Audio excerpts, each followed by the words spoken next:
Friends, let's continue chapter number 2. This is the fourth part. Today we will discuss about the consequences of disintegration. Consequences means results. तो disintegration, USSR के disintegration से क्या क्या result निकल के आए वो आज हम पढ़ेंगे. The collapse of the second world of the Soviet union. USSR, Soviet union means USSR का कोलैप्स हुआ, जिसे हम सेकेंड वर्ल्ड के नाम से भी जानते हैं. And the socialist system in the east Europe had profound consequences of for world politics. और सबसे ज़्यादा इसका जो इम्पैक्ट दिखाई दिया वो दिखाई दिया यूरोपियन कंट्रीज़ में.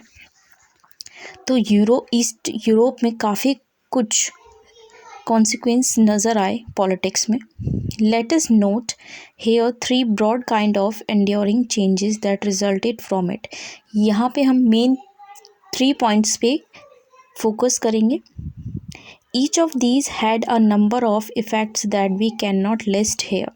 इनके अलावा भी बहुत सारी चीज़ें चेंज हुई थी जो हमने यहाँ पे नहीं लिस्ट की है, मतलब यहाँ पे आपको नहीं दिखाई दे रही है, फिर भी काफ़ी और भी चीज़ें हैं. तो 3 जो मेन चीज़ों पे आज हम फोकस करेंगे वो हैं कोल्ड वॉर कन्फ्रंट्रेशन फिनिश हो जाएगा, मतलब जो रेस लगी हुई थी कौन आगे है वो ख़त्म हो जाएगा. सेकंड हम पढ़ेंगे कि चेंज इन पावर रिलेशन, जो रिलेशंस को इस्टेब्लिश किया गया था, किसी ने यूएसए के साथ टाई अप किया था, किसी ने यूएसएसआर के साथ टाई अप किया था, अब वो सारे रिलेशंस धीरे धीरे चेंज होते हुए नज़र आएंगे. तीसरा हम पढ़ेंगे emergence of many new countries, छोटी छोटी जो कंट्रीज़ जो कहीं दब गई थी यूएसए और यूएसएसआर के पावर के सामने, वो अब धीरे धीरे इंडिपेंडेंट होके सामने आएंगी. इंटरनेशनल और ऑर्गेनाइजेशंस जो हैं उनमें उनका क्या दिखाई देगा, रोल दिखाई देगा. First of all, it meant that the end of the Cold War confrontation. The ideological dispute over whether the socialist system would beat the capitalist system was not an issue anymore. अब कौन किसको beat करेगा, USSR USA को beat करेगा या USA USSR को beat करेगा, ये देखना काफ़ी इंटरेस्टिंग रहा यहाँ पे कि कोई किसी को बीट करने के लिए अब रहा ही नहीं है.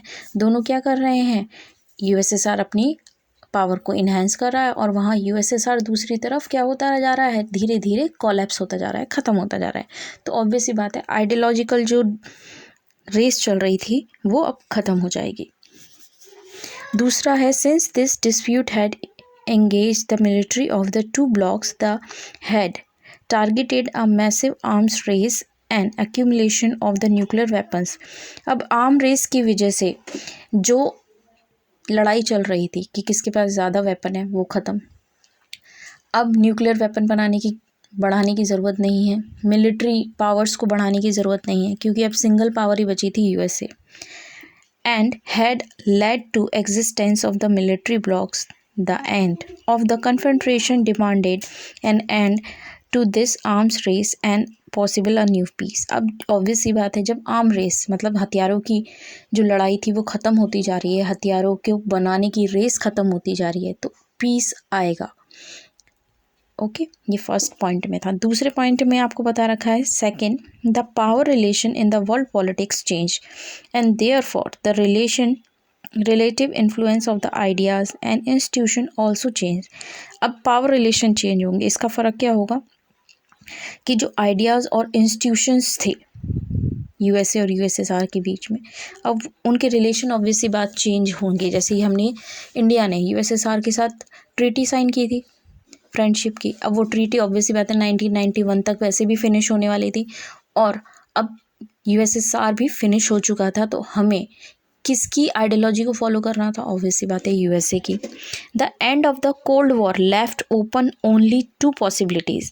अब कोल्ड वॉर के ख़त्म होने के बाद केवल 2 ही रिजल्ट्स आपके सामने रहते हैं, या तो सुपर पावर के रूप में क्या होगा, यूएसए दिखाई देगा और पूरा वर्ल्ड यूनिपोलर के रूप में कन्वर्ट हो जाएगा. यूनिपोलर मीन्स सिंगल पावर के रूप में कन्वर्ट हो जाएगा. या फिर दूसरी चीज़ क्या हो सकती है, बहुत छोटे छोटे नए प्लेयर्स भी सामने आ सकते हैं इंटरनेशनल सिस्टम में, और वर्ल्ड जो है वो मल्टीपोलर सिस्टम में कन्वर्ट हो जाएगा। मल्टीपोलर मीन्स जिसमें बहुत सारे अलग अलग पावर्स अपने आप को शो करने की कोशिश करेंगे, शोकेस करने की कोशिश करेंगे।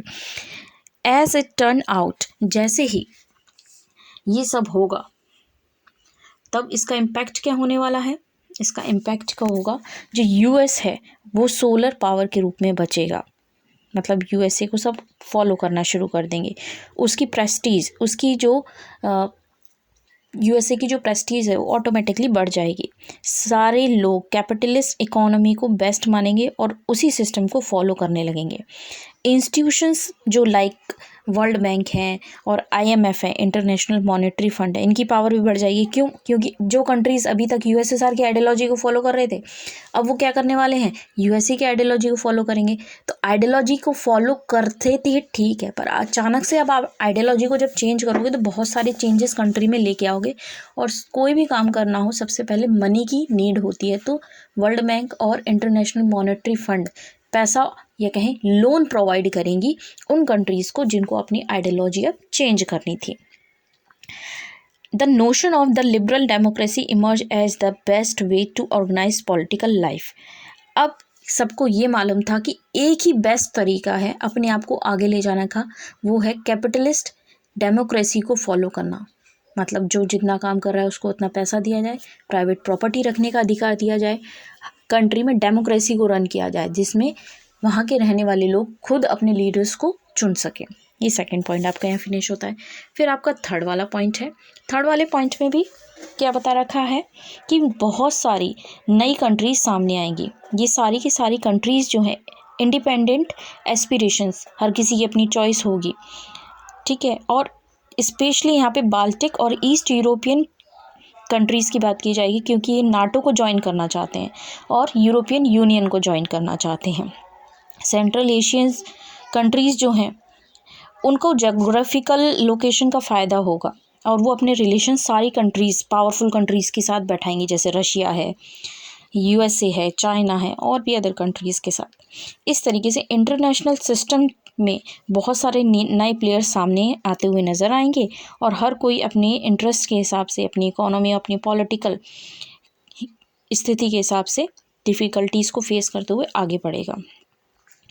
अब यही चीज़ें हम आगे भी कंटिन्यू करेंगे कि ये सारी चीज़ें जो हमें दिखाई दी कॉन्सिक्वेंस के रूप में, उनका आगे जाके आज के प्रेजेंट डे में क्या इम्पैक्ट रहेगा वो आप नेक्स्ट वीडियो में डिस्कस करेंगे।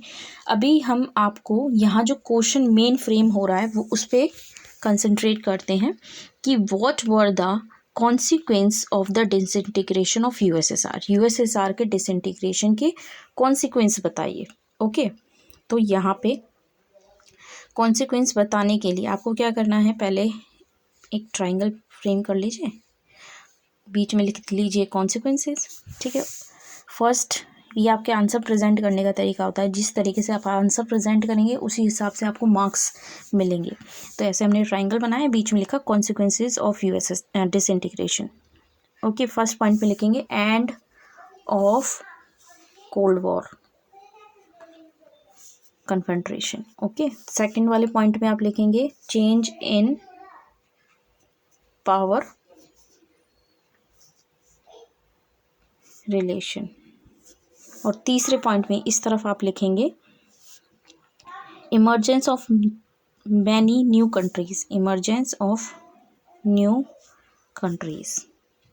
इस तरीके से आप प्रेजेंट करेंगे। जितना आपका अच्छा प्रेजेंटेशन होगा उतने अच्छे मार्क्स आपको बोर्ड्स में मिलेंगे। अब इसका आंसर क्या होगा ये मैंने आपको 3 मेन पॉइंट्स बता दी। अब हेडिंग देखिए, फर्स्ट हेडिंग आप क्या बनाएंगे, ये वाली बनाएंगे,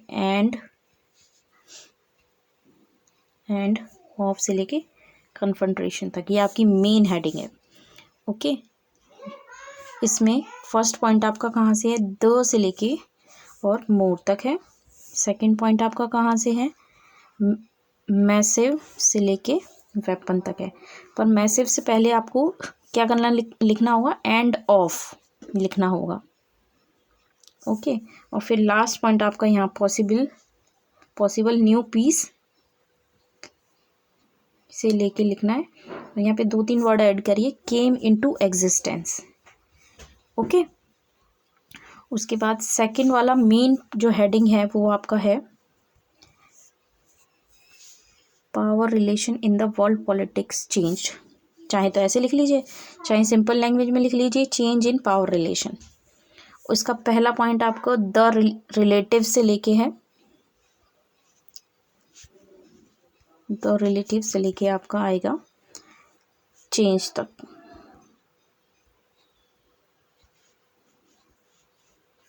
चेंज तक लगा लीजिए। उसके बाद थर्ड पॉइंट है द से लेके डोमिनेट तक। फिर नेक्स्ट पॉइंट आपका क्रिएट से लेके सिस्टम तक।